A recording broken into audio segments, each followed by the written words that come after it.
Olá pessoal, na aula de hoje iniciaremos o tema compensação.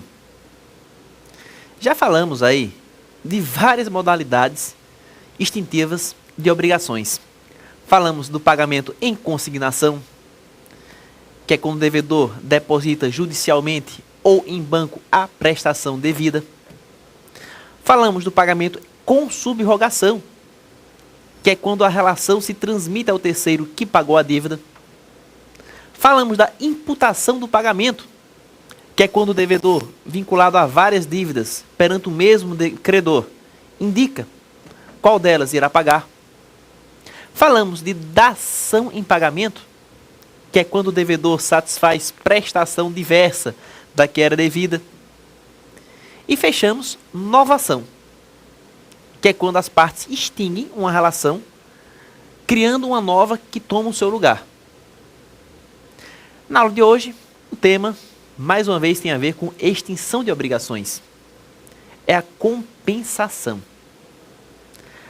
A ideia de compensação é simples. A primeira vez, que eu me envolvi com isso, eu acho que eu tinha 7 anos de idade. Havia um aluno no colégio onde eu estudava, que era muito bom, inclusive disputava, o primeiro lugar comigo. E nós fizemos uma aposta. Quem tirasse 10 na próxima prova, teria direito de exigir do outro uma importância qualquer. Sei lá, R$5. Para exigir R$5, tinha que tirar 10 na prova. Eu tirei 10. E ele também. Aí ele me pediu R$5, eu paguei para ele. E eu pedi a ele R$5 e ele pagou para mim. Vê que besteira. Não era nem para eu ter pago para ele, nem para ele ter pago para mim.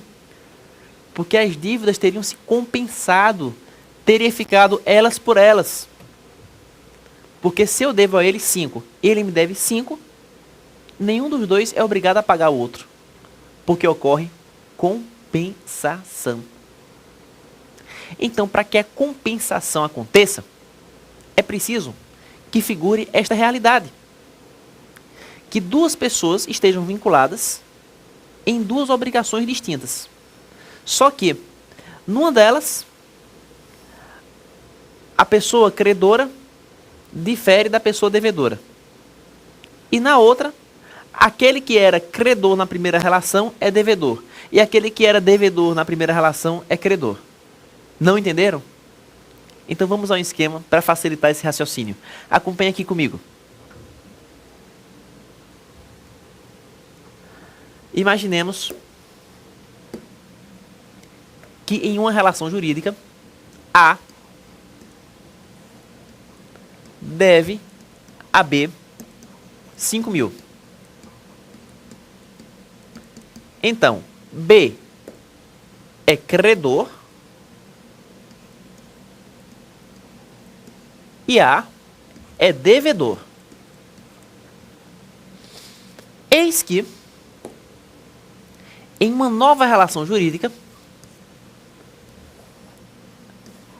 é B que está devendo a A R$5.000. Nesta nova relação, B, que antes era credor, torna-se devedor. E A, que antes devia, agora é credor. Estão percebendo? A deve a B 5.000 na primeira relação e B deve a A 5.000 na segunda. Então, qual seria a ideia? Nem A paga B, nem B paga A, porque as dívidas se compensam. Tá, e se os valores fossem diferentes? Se, por exemplo, observem aqui, A deve a B 5.000 na primeira relação e B deve a A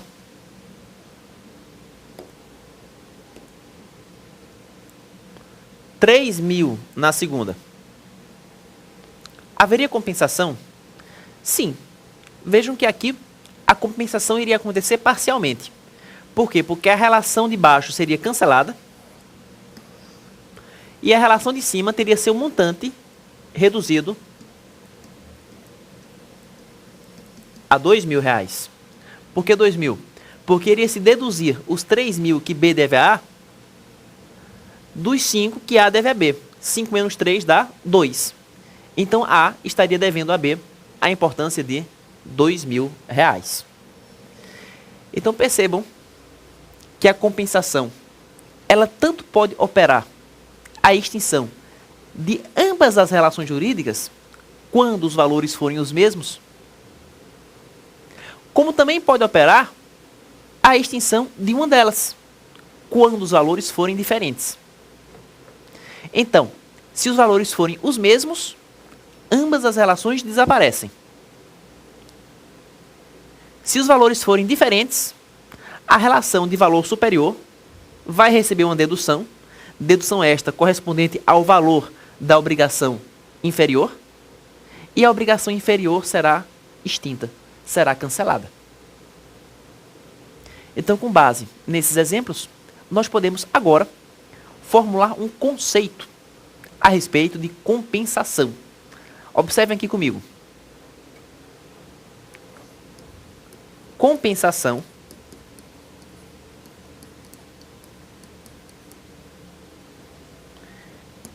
é a extinção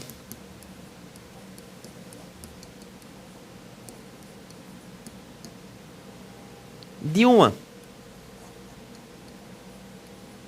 ou de ambas as relações jurídicas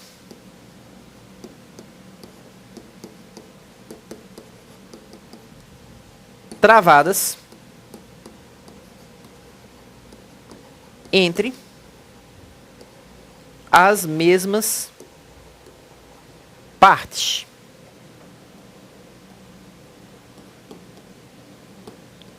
Pelo encontro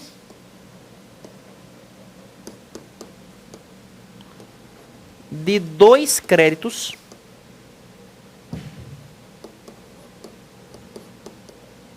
recíprocos entre elas.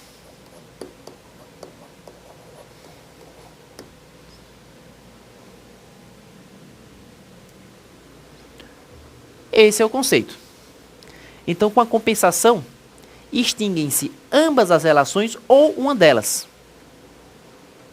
E essa extinção vai ser justificada pelo encontro de dois créditos recíprocos travados entre as mesmas partes. Então, pelo que se denota, a compensação tanto pode ser total como parcial. Será total quando os valores forem os mesmos. Será parcial quando os valores forem diferentes. Hipótese em que a relação de valor superior será deduzida da de valor inferior, extinguindo-se a relação de valor inferior. Esta é mais ou menos a lógica do primeiro dispositivo que fala sobre compensação. Observem aqui. Artigo 368. Se duas pessoas forem, ao mesmo tempo, credor e devedor uma da outra, as duas obrigações extinguem-se até onde se compensarem. Se duas pessoas forem reciprocamente credor e devedor uma da outra, as obrigações extinguem-se até onde se compensarem. Então, a compensação ela vai pressupor o encontro de duas relações jurídicas entre as mesmas partes, em que ambas figuram como credora e devedora uma da outra. Porém, nas relações, os polos são diferentes. Aquele que é credor numa relação é devedor na outra. E aquele que é devedor numa relação é credor na outra. E quando essas relações se encontram, elas se extinguem até onde se compensarem, podendo se extinguir total ou parcialmente. Passemos agora ao próximo artigo. 369. A compensação efetua-se entre dívidas líquidas, vencidas e de coisas fungíveis. Estamos aqui diante de três pressupostos essenciais à compensação: que as dívidas sejam líquidas, vencidas e de coisas fungíveis. Então vamos agora traçar um esquema para melhor explicar esses pressupostos. Acompanhem comigo.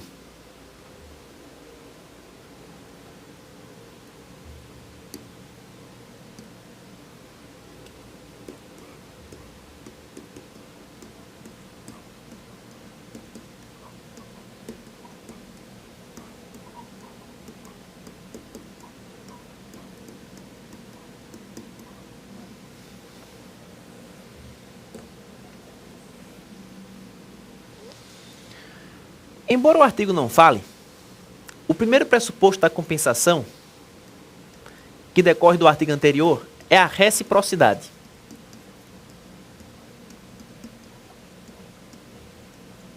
O segundo pressuposto, que está lá no artigo, é a liquidez. O terceiro, o vencimento.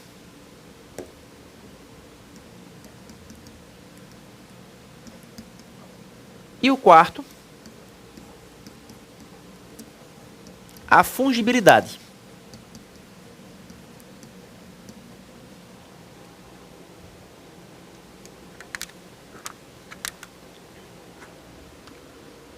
Então, na sequência, o primeiro pressuposto para que a compensação aconteça: reciprocidade.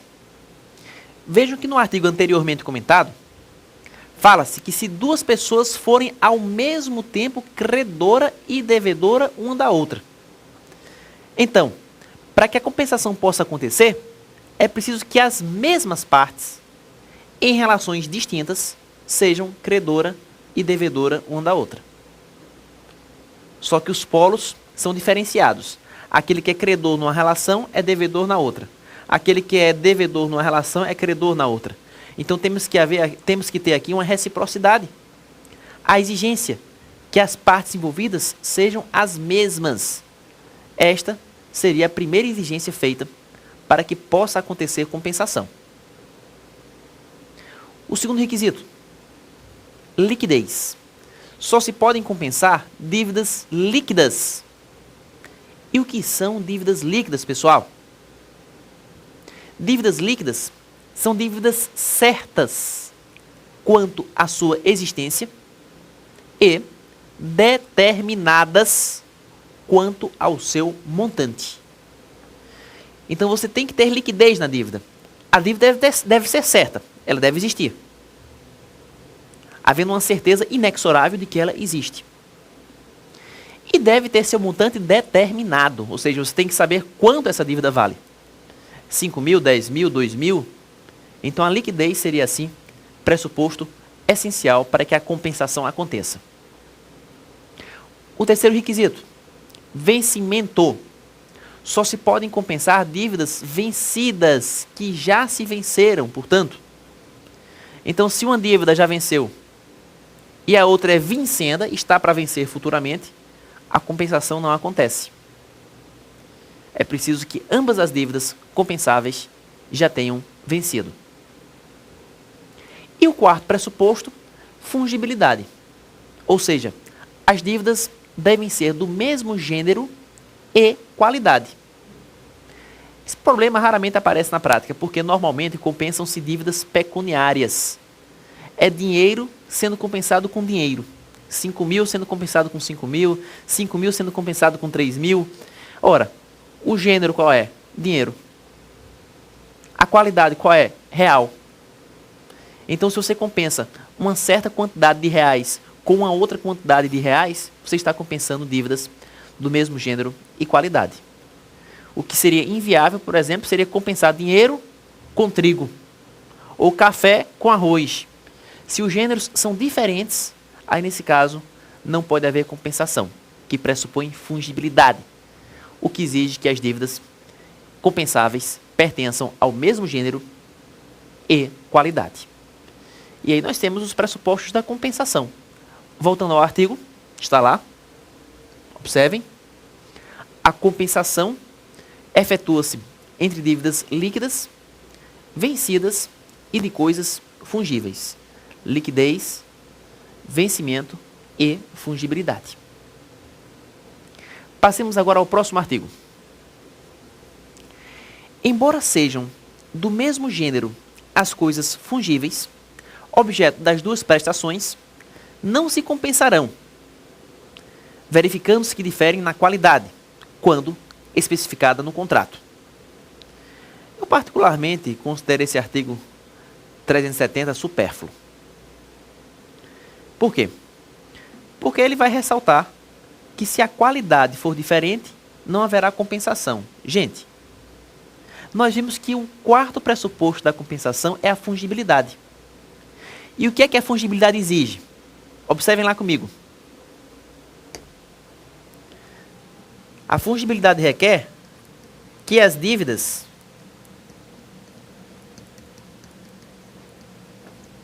sejam do mesmo gênero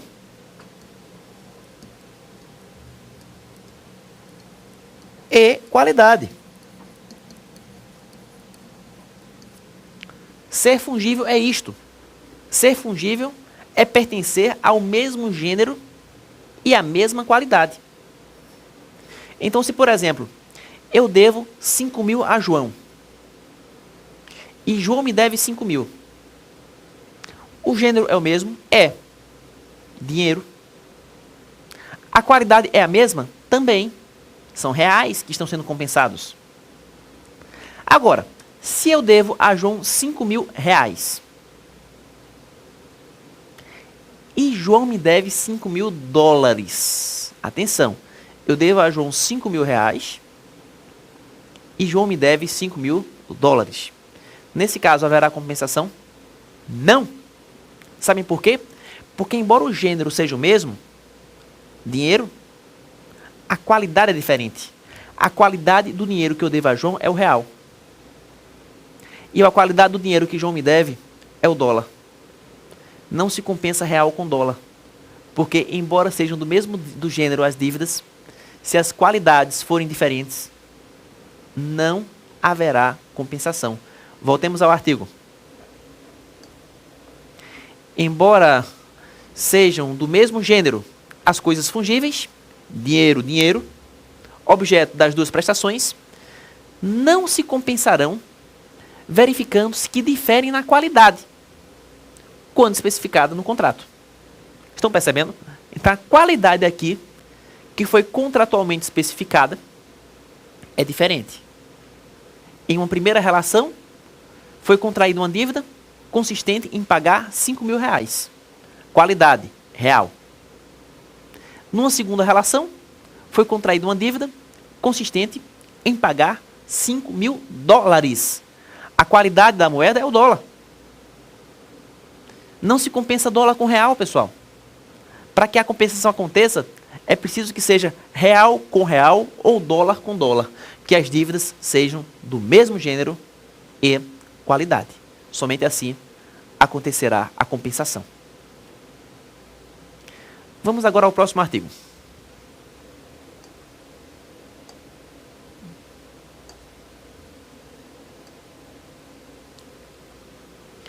Artigo 371. O devedor somente pode compensar com o credor o que este lhe dever, mas o fiador pode compensar sua dívida quando o seu credor ao afiançado. A primeira parte do artigo é supérflua. O devedor somente pode compensar com o credor o que o credor lhe dever. Ou seja, é o pressuposto da reciprocidade. A só pode compensar com B aquilo que B deve a A. Então, para que a compensação aconteça, é preciso que as partes sejam as mesmas, que se trate de duas relações travadas entre as mesmas partes. Reciprocidade. Aí vem a segunda parte do artigo e abre uma ressalva em relação à fiança. Observem. Mas o fiador pode compensar sua dívida quando o seu credor ao afiançado. O fiador pode compensar sua dívida quando o seu credor ao afiançado. O que é que se quer dizer com isto, pessoal? Vamos acompanhar um esquema.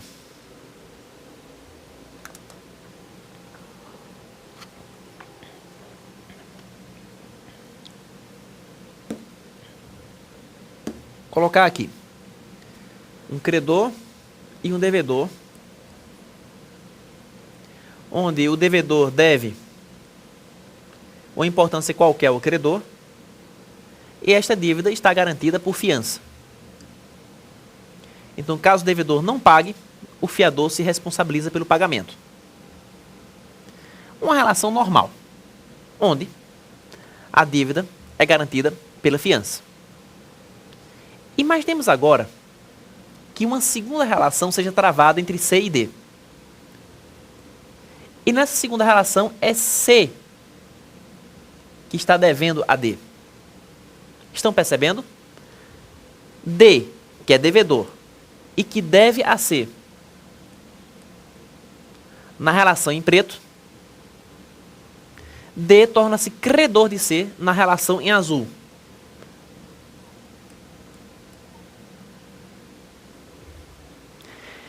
É C devendo a D na relação de cor preta?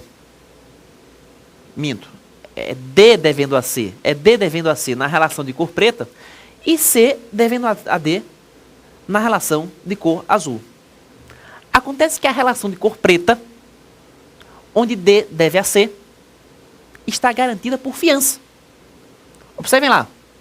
Há um fiador garantindo a dívida de D junto a C na relação em preto.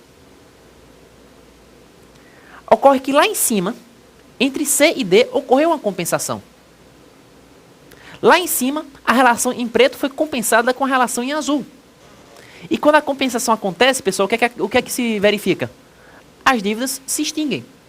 Vamos imaginar que os valores sejam os mesmos. Então, se os valores são os mesmos, ambas as relações serão canceladas. Voltando ao exemplo. A compensação extingue ambas as relações travadas entre C e D. Ora, como lá em cima as duas relações foram extintas, fiança, pessoal, tem que natureza? Fiança tem natureza acessória. E em civil, o acessório segue o principal. Então a fiança também foi cancelada. Se as relações compensáveis se extinguiram, a fiança que garantia uma delas foi automaticamente cancelada com esta compensação. Aí o que é que C, que o credor faz? Dá uma de doido, como dizemos aqui no Nordeste, e vai atrás do fiador. C vai atrás do fiador e diz para o fiador pagar a importância devida. E o fiador diz negativo, não vou pagar você não. Ah, não paga por quê? Não é fiador? Eu era fiador. Era. O fiador já não é mais fiador. Porque no momento em que a relação garantida pela fiança foi extinta pela compensação, o fiador deixou de estar vinculado à fiança. A fiança não existe mais. Aí vem o Código Civil e diz, olhem lá, que o fiador, está escrito, pode compensar a sua dívida quando o seu credor ao afiançado. O fiador pode compensar a sua dívida, ou seja, a dívida da fiança, quando o seu credor ao afiançado. Afiançado é o devedor. Então, como houve uma compensação entre credor e devedor nas relações de cima, o fiador ele pode compensar aquilo que deve a título de fiança com as relações que foram compensadas. Consequência, na hora em que o fiador compensa o que ele está devendo a título de fiança com o que o credor deve ao devedor, o fiador alega que não vai pagar a dívida, porque a sua fiança se extinguiu. A dívida decorrente da fiança foi compensada pela dívida que o credor devia ao devedor afiançado. Esta é a lógica do artigo. Pessoal, encerramos por aqui nossa participação. Desejando a todos vocês um forte abraço, bons estudos e até o nosso próximo encontro.